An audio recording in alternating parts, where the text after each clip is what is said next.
So the other day I was perusing around the internet, as you do, and I ended up watching a Tucker Carlson clip, as you all know that I, in particular, am wont to do all the time.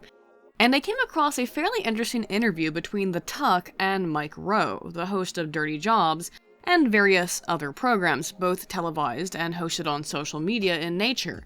And a lot of the concept and topic of this short conversation caused me to start to consider a number of things. But most specifically, are millennials lazy sacks of shit who are incapable of achieving or accomplishing anything by their own volition? Are they just a bunch of narcissists and self-obsessed morons? I've certainly heard that before.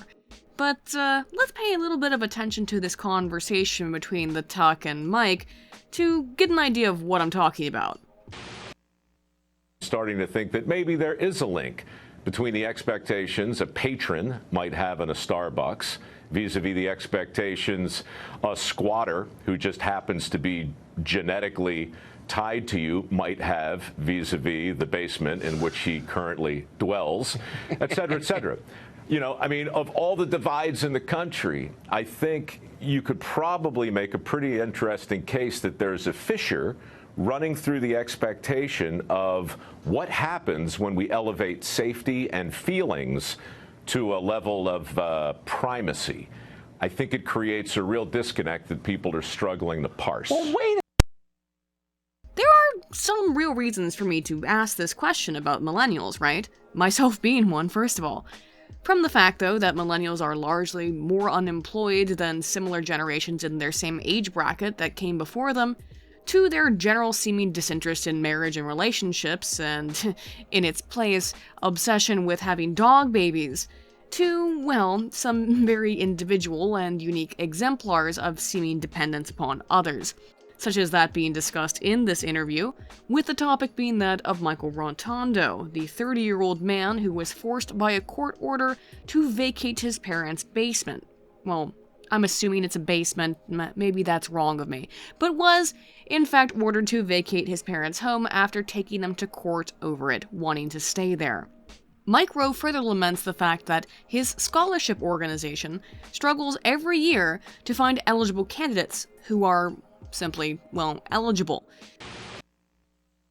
Look, Personally, I'm in the midst right now of doing what I do every year, which is try and give away work ethic scholarships. It gets harder every year. So, wait, it gets harder to give away money?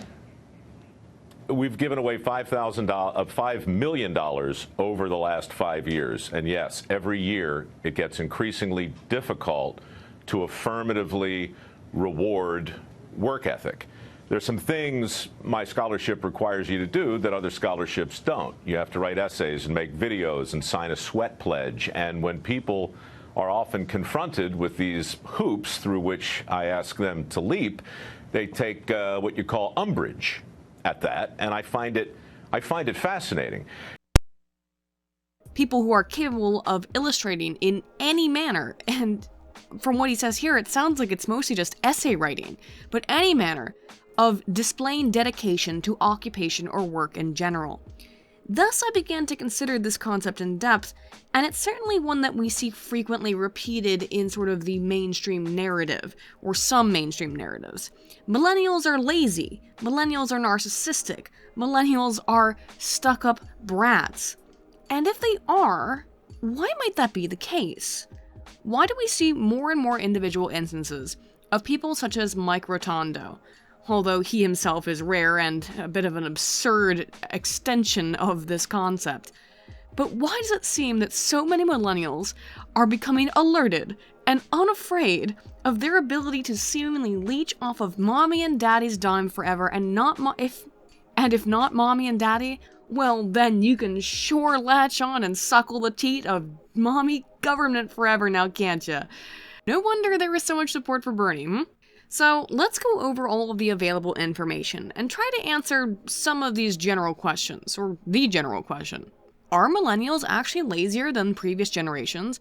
And by what standard can we measure that construct of laziness? If so, for what reasons might we find an alteration over time in this behavioral trend?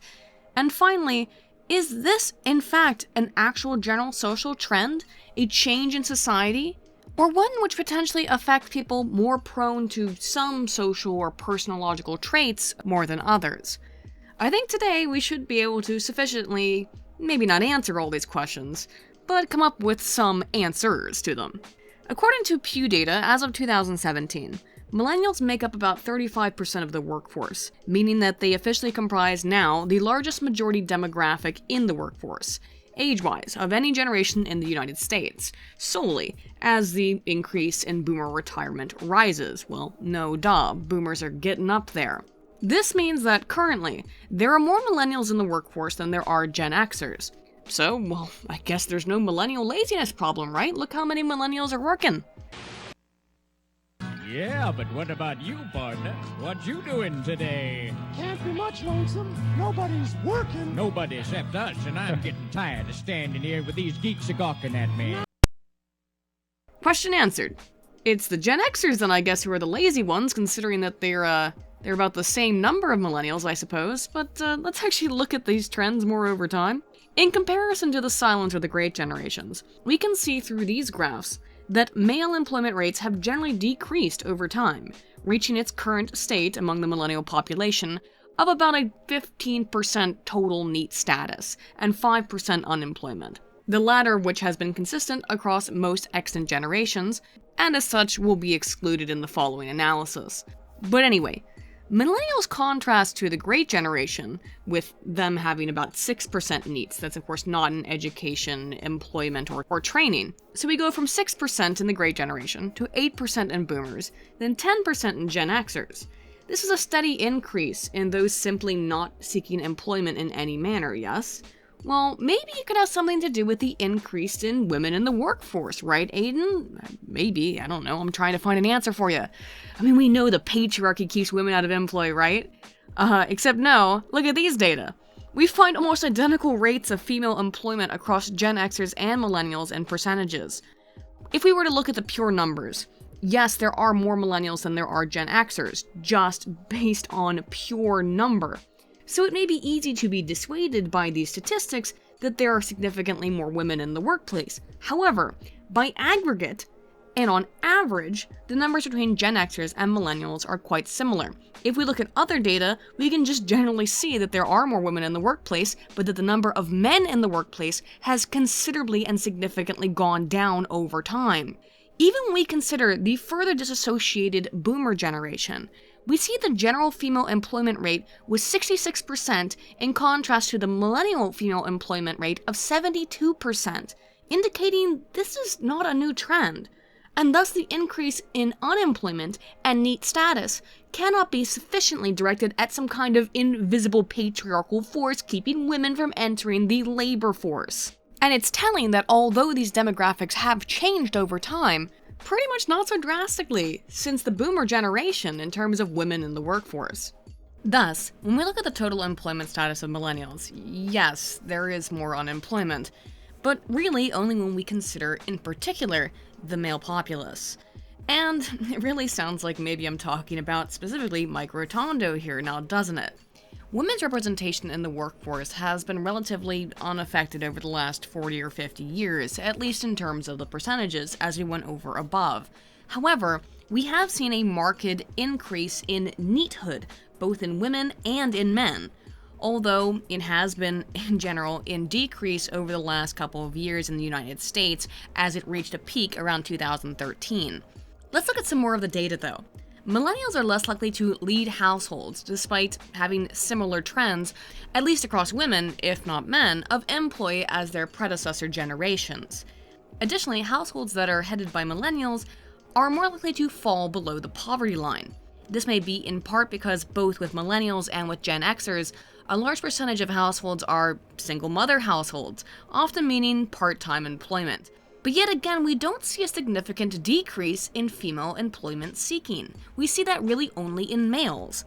But millennials are far more likely to have achieved higher education degrees, meaning that they're technically more qualified for more advanced positions than Gen Xers and Boomers on average, right? Well, yeah, on paper, but seemingly, and as the data indicate, not in practice. As of this 2016 Pew data research, 15% of millennials live at home with their parents, in contrast to prior data collection of similarly aged Gen X, Boomers, and Silent Generation individuals, who all average between 8 to 11% living in the parental household into their 20s and 30s. But Aiden, you say, this is all just because of the recession, it's because of the economy. There are too many millennials and not enough jobs to go around. I mean, that's why we should import lots of no-skill or low-skill immigrants, right? And that'll fix that one.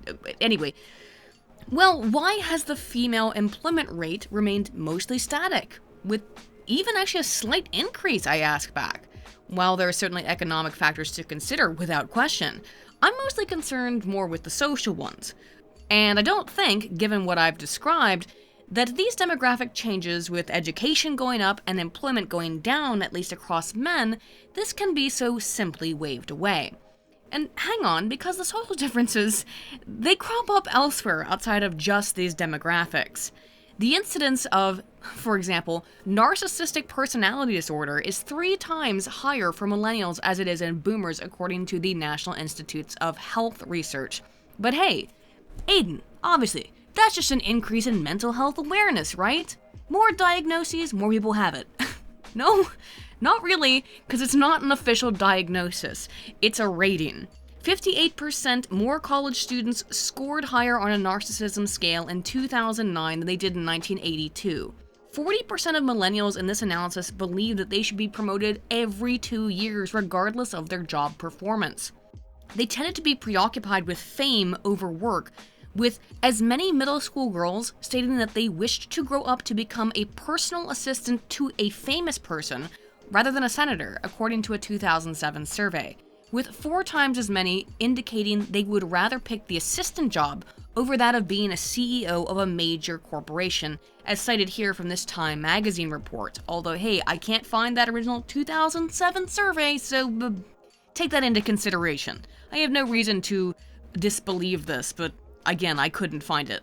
The rest I was very able to find. Finally, yes, it does seem as if millennials, in contrast to previous and prior generations, just aren't as interested in work really at all. In 1992, the nonprofit Families and Work Institute reported that 80% of people under 23 wanted to one day have a job with greater responsibility. And then, 10 years later, in 2002, only 60% did. Further, as we've seen, there has been a marked increase not only in male needs in general, but a general increase over the last decade in the number of young people in the US not engaging in long-term committed partnerships. In other words, there are more needs, and while the data do show that in general, more women tend to be likely to be neets, their representation in the workforce remains relatively unaffected beyond the fact that everyone is making less money, everyone is more likely to be impoverished in this millennial sort of stance, and live alone and die alone. Or maybe adopt a dog, I guess. Wow, that sounds great. Whoopee. So I have to ask, why might all of this be? And what kind of person would describe this sort of neat status or unemployed or uninvolved millennial who's sort of checking out of the system? Well, considering Mike Rotondo's case, I began to ponder what the cause of all of this could be and where it could originate either in the psyche or in different personological variables or in different demographic or theoretical variables and frameworks. Why are so many millennials seemingly giving up on work, on relationships, on life even, it may seem? Well, my mind is again always looking for a theoretical and social science explanation for anything, and here is what made some sense to me. It's this concept that mostly occurs in more occupational style research called social loafing. Probably most of you at one point have been forced to experience a situation that involves someone who engages in social loafing, either be it in the real world or in some kind of inane educational environment, and let's all hang out and have a little group project. So, quickly though, let me describe what social loafing is. Latane, 1979, initially identified social loafing in the organizational context as an individual's propensity to reduce effort towards a project or goal when working within a group, in contrast to when working alone. In other words, people put forward more effort when they believe they are the sole arbiters of a project than when they have, essentially, a deferred ability for responsibility. And it is upon this basic theoretical framework that I think we can start to understand maybe the modern American millennial, or NEET, or both, through the concepts of withheld effort and deferred responsibility as an effective understanding their capacity to exist and, well, maybe not thrive, but to get by while essentially socially loafing. As such, let's delve headfirst into the research on social loafing to understand this concept that, again, has been mostly researched in occupational and organizational environments. And perhaps haphazardly, although not in my opinion, I personally think this is a logical extension, we can take this sort of theory and framework and apply it to society at large. First, though, let's examine every aspect of this thing called social loafing, often also known as shirking or withheld effort. Kidwell and Bennett 1993 proposed a model of various rationales for which people would engage in social loafing, and essentially explains, well, why they slack off. And hey, being a subgenius myself, I'm not one to knock the slack. What the hell do you think you're doing? Dragging your butt through the day, selling body and soul to a bunch of bland normals? Acting stupid so they'll think you're one of them? Tired of getting all of the guilt, but none of the sex? There is a simple answer, dear friend. A glowing beacon of slack amidst the turmoil and darkness. It's J.R. Bob Dobbs, the living slack master, and his church of the subgenius. Bob brings a new destiny for the abnormal, for Bob comes to justify our sins, to unmask the conspiracy, and to get us back the slack they stole away. It's us versus them. Are you gonna fry in hell on earth alongside the pink boys, or will you pull the wool over your own eyes and accept Bob into your mind? Repent, quit your job, slack off, and praise Bob! Church of the Subgenius, eternal salvation, or triple your money back. But there are times in which it is inappropriate, and maybe this model can help us to understand why we may seemingly find greater propensity or proclivity for social loafing in the millennial generation, if that is what we're seeing based on the data described above. The three general categories defined in the Kidwell and Bennett model are rational or active choice, normative conformity, and affective bonding. These again being just broad categorizations. Rational or active choice describes withheld effort as a cognitive process of balancing out costs and benefits of participation.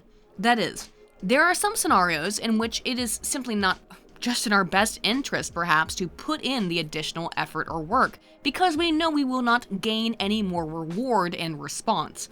Why try harder than one need? That's just logical, right? The second, conformity, concerns that organized or social norms in which an individual exists affect whether or not we socially loaf.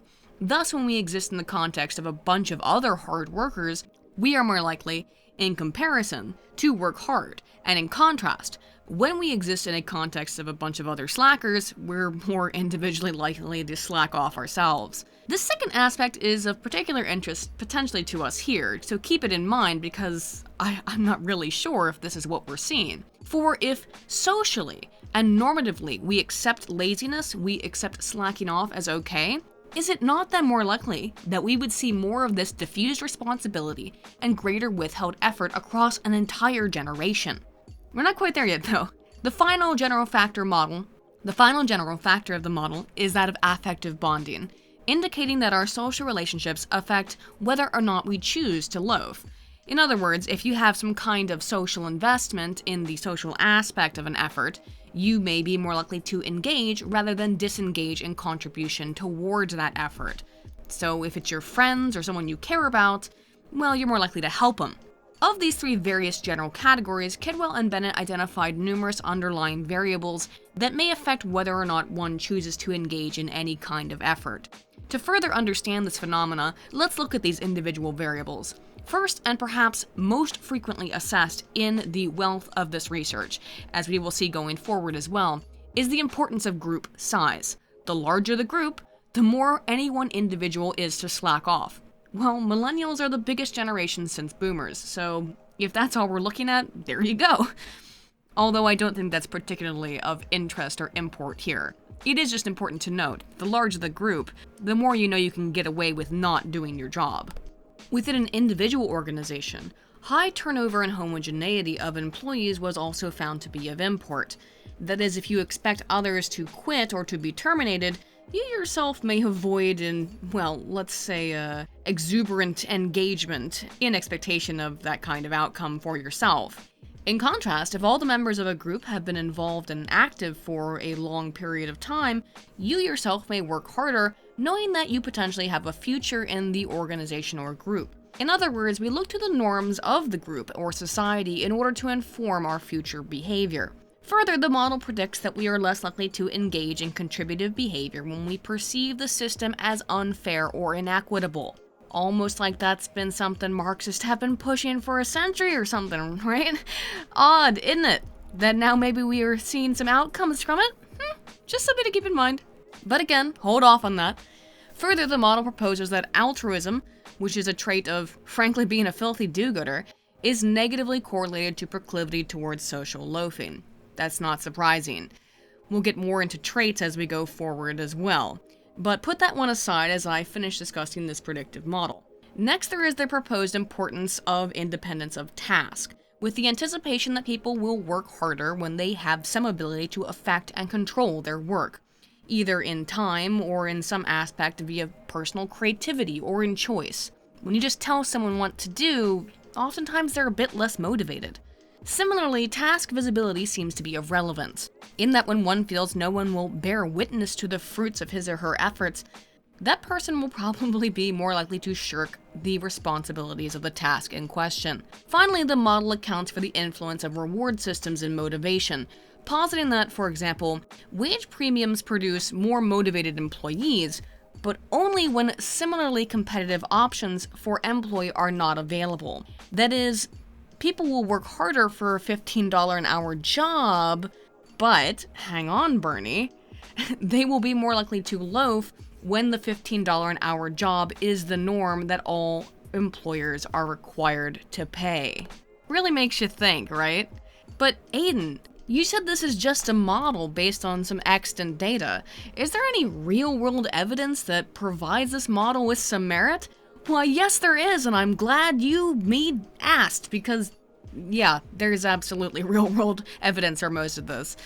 And it's actually one of the reasons I thought I should talk about it in length in the first place, because oftentimes we only have laboratory experiments, but when it comes to social loafing, we've got some pretty good real-world evidence. Anyway, let's look at support for the model from the real world. Now, an apt and valid criticism that many of you have offered up to me in many different videos is that social science is doo-doo, and you're not entirely wrong, but let's talk about why it's doo-doo. Well, it's doo-doo because social science, as I said, is most frequently conducted in a laboratory environment, when it involves an experimental element at all. Usually, it's just correlational data. There is a common idiom that we say in the social sciences, that we know more about the average college freshman than any other creature on Earth. And that's true. And that's true because most of what we do involves survey-level Likert-type instrumentation, giving the unsuspecting undergrad in a 100-level survey course an extra credit point if they fill it out. But hey, for once, we got some IRL data for you lads in this concept of social loafing. Stewart, Courtwright, and Barrick 2011 assessed factory workers across 3 different organizations and found support for the Kidwell and Bennett model, particularly in the importance of peer-based rational control and normative conformity elements of the proposed system of explaining why people tend to slack off and under what circumstances. In work groups where workers felt that their own success was intrinsically linked to the work of other members of their team, that means that I don't get a bonus if you slack off, and you don't get a bonus if I slack off, meaning every single person's collective effort was necessary to obtain the greatest possible personal outcome. Well, unsurprisingly, workers were less likely to loaf. This was particularly relevant when there was a high perceived level of group cohesion, meaning that working together was recognized as of import. In short, when everyone recognized that their paychecks and livelihood on some level were reliant on the equal contributions of every man or woman, it's a factory, factory workers, let's be real about the majority of that demographic breakdown, but anyway, where every single person's personal input affected everyone else's personal outcomes, and those were based on the hard work and effort of every cog within the machine, then yeah, it's really not a big surprise that people were less likely to default to the group to take care of them, and ultimately they all put in the greater effort. Thus, we've seen in a naturalistic environment, their model bears some fruit here. But let's keep going, because this is not an Autism Paladin video if I don't explain exactly what I'm talking about on every level. So we'll move on to Murphy, Wayne, Leiden, and Edragon. Hey, I think I know who that is. Wait, it's another one. 2003, who examined the other general element of social loafing outside of the rational choice and normative behavior general categories. That being the affiliative bonding in the naturalistic context. The researchers found further support for the Kidwell and Bennett model in their analysis of workers and their propensity to slack off in contrast to their perceptions of justice being distributed from their bosses or co-workers as being fair. When workers felt that their superiors in an occupational hierarchy were fair and even-handed in their distribution of justice towards all workers, thus being perceived of as more likable and egalitarian, their subordinates were less likely to shirk their responsibilities. Looking at the model fit here, we can see that justice from leaders was strongly correlated at a 0.82 level to leader member perceptions, and then that was further negatively correlated to social loafing with a correlation of negative 0.39. That's a fairly good correlation. In other words, feeling like you're close to someone or you can trust your superiors, although interestingly enough, it doesn't really appear that coworkers had any effect there. Much as with norms and rational considerations, though, is associated with less propensity for withholding effort. In other words, all those three general Kidwell and Bennett categories I laid out for you have some real life support.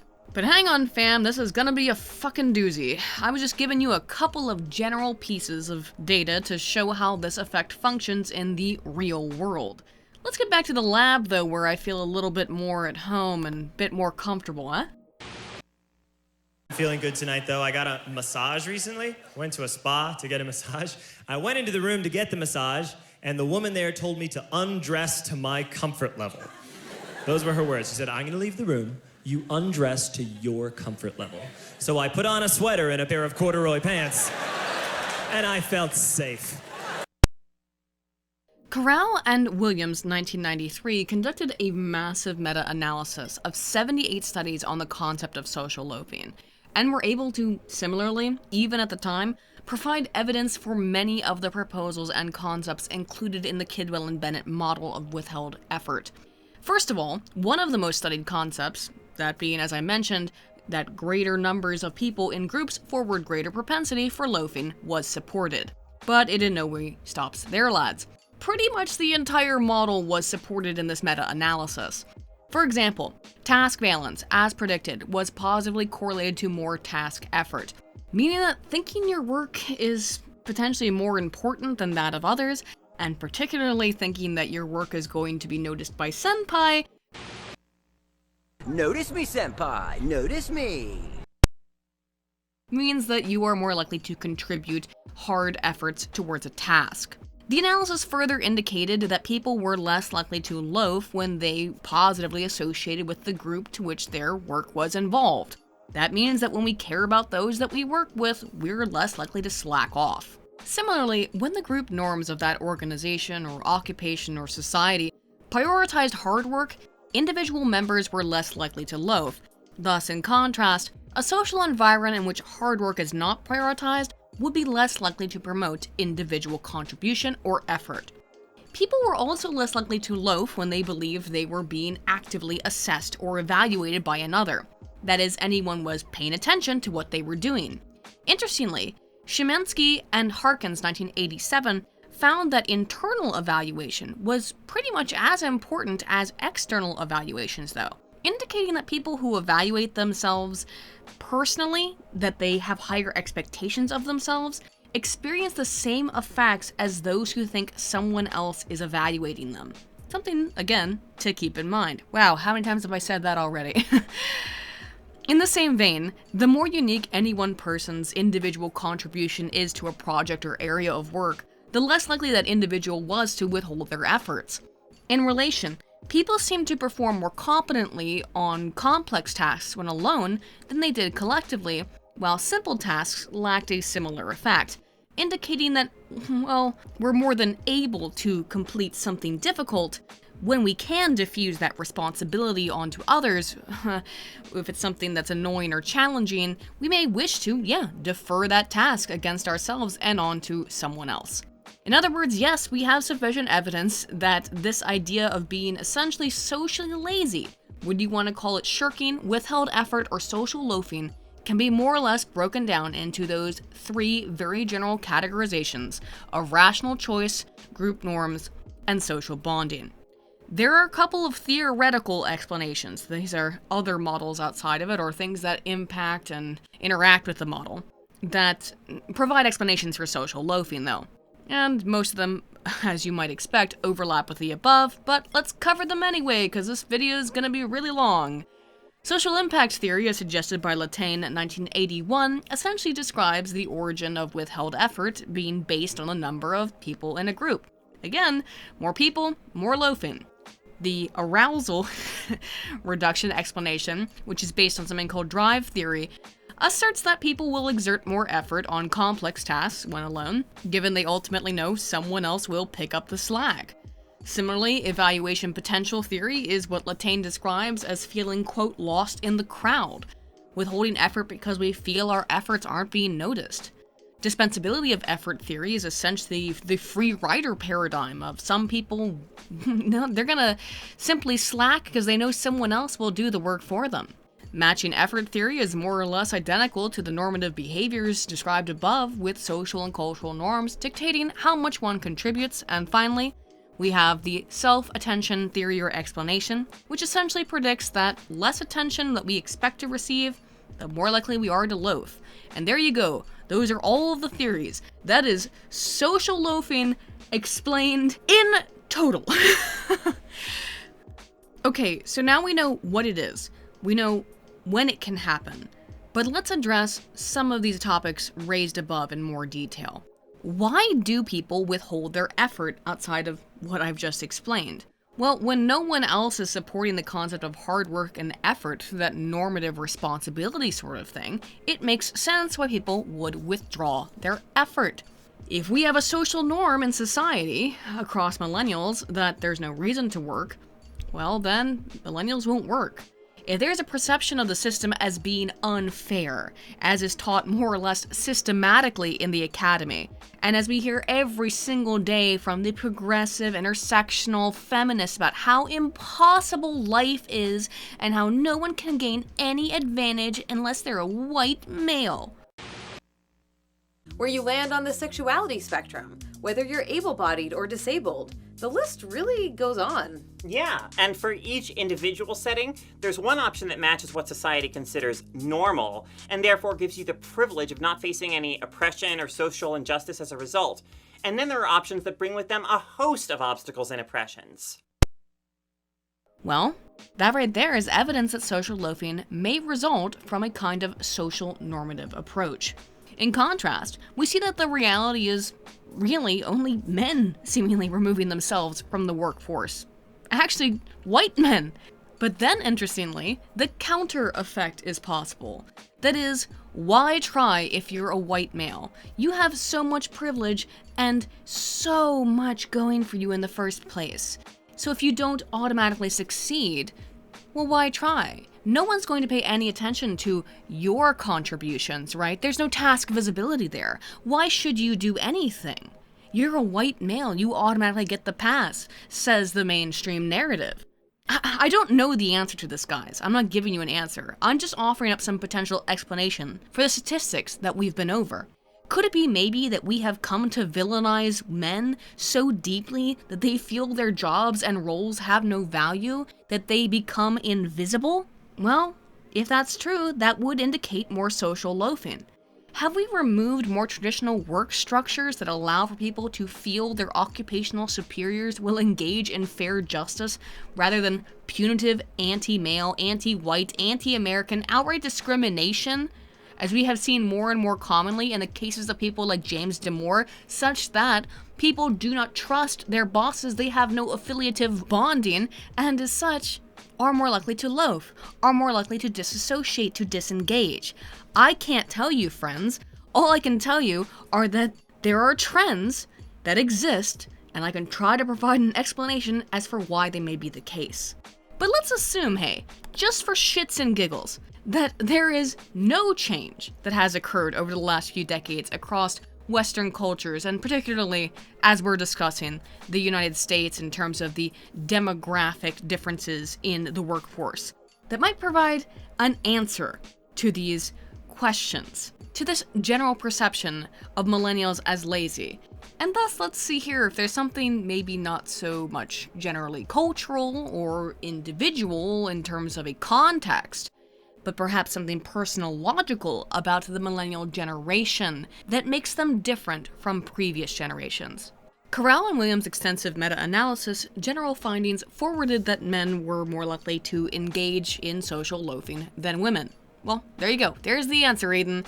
There's the answer to this disparity. Maybe it's partially true, but I don't think it's quite that simple. This makes sense, though, as women tend to be very socially oriented. They want to please the group, and often desire to maintain a level of social order and stability, while men will work themselves near to goddamn death, but not any further than they need to just for some kind of socially perceived benefit.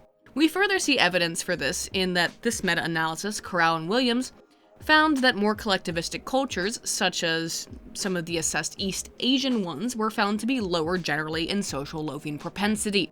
But perhaps there is a more nuanced answer there, as there are in pretty much all things, than the simple white males being more prone to shirking responsibility kind of thing that you could glean if you just looked at these data on the outset.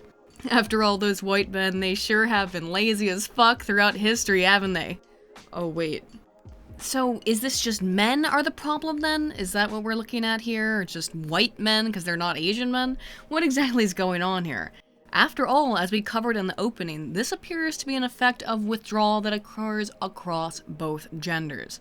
Well, maybe the answer really is yes. Yes, it is just some men and some women who are removing themselves from the workforce, and they are particularly susceptible to this trend. And if it's just some men and some women, let's get into the demographic data, shall we? Let's look at how some personality traits are related to withheld effort or social loafing. Beginning with something I find a bit interesting, social dominance orientation. Now, social dominance orientation, as a product of, well, you guessed it, social dominance theory, posits that social dominance is a trait of, quote, desire for and value given to in-group dominance over out-groups, the desire for non-egalitarian, hierarchical relationships between groups and the social system. See Sedanis, Prado, and Bobo, 1994. Astoundingly, this describes a lot of people who tend to lean towards conservative politics, and it's generally given to people in terms of batteries of Likert-type instrumentation tests to say, well, are you a conservative or not? Or more accurately, do you fall in line with this particular measure of conservatism that we have devised? If that description that I just read to you, though, above, about the hierarchical relationships and non-egalitarianism, sounded a bit unfavorable towards conservatives, you're not wrong, and this instrument has been frequently criticized and critiqued for essentially applying a negative spin onto what otherwise appears to potentially assess a number of personality habits that do, in fact, describe conservative-leaning individuals. But maybe a bit too broadly. So broad so much that you are painting with such a huge brush you catch everything. Still, STO is a marked improvement over Adorno's F instrument, or F scale. Adorno, of course, being one of the ringleaders of the Frankfurt School of Marxist thought, his F-scale instrument used to be frequently utilized to measure how fascistic somebody supposedly was. But it was equally applied in a lot of social science research to just describe whether or not someone was right-wing or conservative, despite the fact that, again, on that broad brush sort of description, including items that could describe almost any person at any one point in time. Thus, potentially, even to this day, outside of those who are maybe a little bit more aware, to say it mildly, of the outdated nature of the F-scale within social science research, many still think Adorno's instrument is how one measures fascistic beliefs, Well, everyone from left-leaning libertarians to ANCAPs and even communists could be easily considered fascists under Adorno's instrumentation. So, SDO, social dominance orientation, is far from a perfect measure of conservatism. It's probably not even really a good one, but it is better than the F scale. And even if it's measuring 3 disparate concepts, those being a regard and respect for hierarchy, what the researchers call anti-egalitarianism, which is really just the libertarian-esque emphasis on working for outcomes rather than being given an outcome, and intergroup preferences. It's still better than the F scale. And that intergroup preference bit, that last one, should really illustrate to you how kind of poor this measure is, given that if you gave the same questions seen here to Tariq Nasheed, he would basically be a certifiable right-wing conservative high in social dominance orientation. But, again, this is one of the better instruments that we have, and is used very commonly in current social science research. So, it's what we've got, folks. And sit with me because this whole thing probably seems really unrelated right now, but I'm getting to it. Anyway, Sedanis, Prado, and Bobo. Gee, I think we're all bozos on this bus. Wait, bobos. Fuck. 1994, in a review of the concept of social dominance orientation, found that men were more likely to be high in social dominance orientation than women. Well, consider my consternation. So, men are more likely to be conservative, essentially, at least according to this measure. Prado, Sedanis, Stallworth, and Mahl, 1994, in a further review, found that SDO is actually uniquely different from other measures of conservatism and is uniquely different from another measure, that being right-wing authoritarianism. Again, it's another kind of shite measure, but we take what we get here. With right-wing authoritarianism as a trait, more getting directly at things like direct and general respect for authority, and concepts that run counter to the idea of the daddy state, to noblesse oblige. Stark and Duffy, 2007, specifically looked at a concept which is disparate but also similar to SDO, that being winning orientation. It's a desire to win. And found that winning orientation was correlated to fewer peer reports and self-reports of social loafing. More competitive you are, more authoritarian, more aggressive, more just dominant individuals, they seemingly are less likely to engage in social loafing based on this research. Interestingly, because women are also less likely to loaf. So I'm not really sure what to make of that. But similarly, and to the surprise of absolutely everyone, another variable, preference for group work, was negatively correlated in this study, this being the Stark and Duffy 2007 piece, to social loafing. So, dominant people are less likely to withhold effort, in short, but let's keep digging here.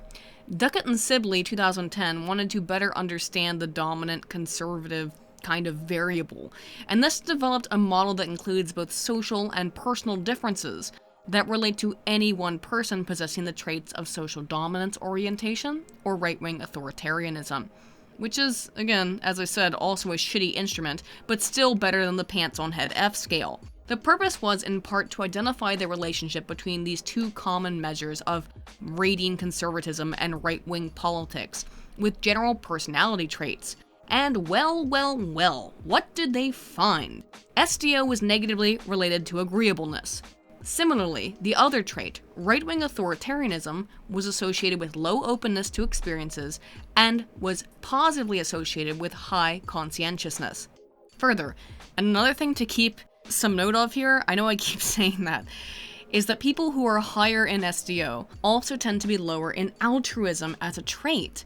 So we know that people who tend to be more right-wing tend to be higher in conscientiousness, slightly lower in agreeableness, and low in openness to experiences. Wow, it's almost like we've seen this elsewhere in studies that I've mentioned before. See Hirsh, DeYoung, Zhu, and Peterson, yes, that one, 2010. In that, this is about what we expect from people that we would colloquially identify as right-wing. High conscientiousness. Carney, Jost, and Gosling 2008 similarly examined personality traits in association with these measures of political leaning and found much of the same across 3 studies, with conservatives in their analysis found to be higher again in conscientiousness, lower in openness to experiences, and lower in agreeableness in comparison to liberals. Thus, we have 3 different aspects or measures of conservative or right-leaning politics that are all similarly highly associated with the Big 5 personality trait of conscientiousness. What does this mean in relation to social loafing, though? Well, Newbert, Tiger, and Caddy 2006 connect these ideas for us a bit here, albeit indirectly, so keep that, again, in mind and in present as I move forward. This study found that altruism and conscientiousness, 2 traits that we know through our various different pieces of research and understanding social loafing are related to social loafing, were also related to right-wing politics, at least potentially in part. The researchers found that high conscientiousness people were generally unaffected by the potency of a group to affect personality on behavioral differences. And in contrast, low conscientiousness individuals were highly affected by group normative behavior when it came to their propensity or proclivity to socially loaf. This was reflected, particularly in this instance, in lower selling behaviors of students, when the group was not normatively prone towards greater effort, which, again, was the outcome being assessed in this particular study. That is, that students were less likely to sell things when they were particularly personally low in conscientiousness, and when they didn't feel as if there was a strong group norm towards working hard. What could we be looking at here? Low conscientiousness, low contribution to work effort, and to task effort as a norm. People who were high in conscientiousness in this study seemed to be fairly consistent in their motivation towards work and effort. However, individuals who were low in conscientiousness were more affected by the nature of the group and its norms in determining their tendency to loaf. In other words, if it was the norm that the group didn't work hard, if you were low in conscientiousness, you were more likely to be affected by that norm. Further, Hoon and Tan 2008 found that social loafing was negatively associated with trait conscientiousness, and in contrast, conscientiousness was positively associated with use of organizational citizenship behaviors. That's basically being a good person towards your coworkers. Thus, we can see some fairly consistent evidence here now, that those of us who are high in trait conscientiousness are less prone to withholding effort, and may also be more likely to be conservative as well. Not necessarily, but there's a correlation there. In addition to all of the other generational shifts we've seen with millennials in this video so far, there was one I didn't mention, because I was, saving my load for the climax. And that is that millennials are more likely to lean left than previous generations. Now, maybe a lot of you knew that, but start to put that into context here. Again, these are just correlations. They're not even necessarily great ones, because really understand how I'm coming to this connection, right? I have 3 different measures of what it means to be, quote, a conservative. Right-wing authoritarianism, social dominance orientation, and general survey of self-identified political leaning. And those all forward that right-leaning people are high in this thing called trait conscientiousness. Well, people who are high in conscientiousness are less likely to shirk responsibility and socially loaf. At the same time, it's worth considering that altruism as a trait is related to less tendency to socially loaf. But in contrast, altruism is negatively correlated to right-wing authoritarianism and social dominance orientation. Still, it seems like maybe there's a possibility that something's going on here. Are millennials lazy? I don't know. Maybe that's what the data seem to indicate. But maybe it's just, at least on some level, that millennials are more likely to lean left. And it's possible that more left-leaning people also tend to be more likely to defer responsibility. Just something to consider, but given these are all basic correlations, there is no way to currently indicate that these variables and personality traits of political orientation and social loafing are in any way causally linked to one another. And as always, dear friends, These are never determinants for any one individual. These are general findings. There are many variables, as we have discussed, that affect whether or not any one of us at any point in time is likely to withhold our efforts, though. So there is no reason to think that it's maybe just one variable, conscientiousness, for example, being responsible for this mass change in behavior that we can see through the Pew data research. Santa 1992, for example, also isolated the importance of another trait, self-efficacy, and its effect on the number of errors people incurred on a task based on whether they worked alone, in a dyad, or in a group, and found an interesting interaction between efficacy, error, task complexity, and group size. Participants low in personal self-efficacy as a trait generally had more errors, but they erred most frequently in the dyadic condition, where they believed they were being directly compared to someone else, and erred similarly less when they were alone or when they were with a group. In contrast, high efficacy participants had fewer errors in general, but erred the most when they were alone or when they were with a group. They erred the least when they were being directly compared to another person. It is interesting to note that Schlenker, Chambers, and Lay, 2011, did also find that conservatism was positively, if mildly, associated with higher self-efficacy. They also found, in general, that conservatism was negatively correlated with diffusion of responsibility. But that last one, correlation's kinda weak, and it was only significant at the p is less than 0.05 level, so meh, but just another thing to consider. It is interesting to me potentially, though, to draw a parallel with the increase in seeming social loafing behaviors in the millennial generation and Dr. Calhoun's famous mouse utopia experiment, wherein, after multiple generations of a colony of mice given limitless access to food, eventually a certain segment of the mouse population, those males which Calhoun would eventually call the beautiful ones, essentially removed themselves from the rest of mouse society, spending their days eating and cleaning themselves without engaging in any fighting or mating behavior.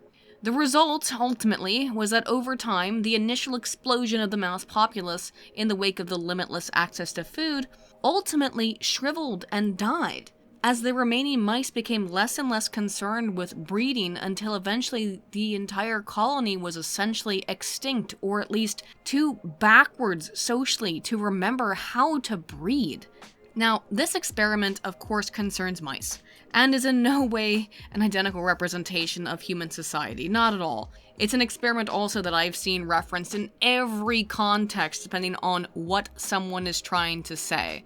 So take all of this sort of reference here with a grain of salt. But in this instance, what I'm trying to say with it is that maybe those beautiful ones, the males who removed themselves from society for so long that they gave up on the maintenance of said society to such an extreme degree they essentially forgot how to mate, well, maybe we're seeing this kind of thing in the social loafing of millennials and the removal of men from the populace for any number of the reasons we've discussed above.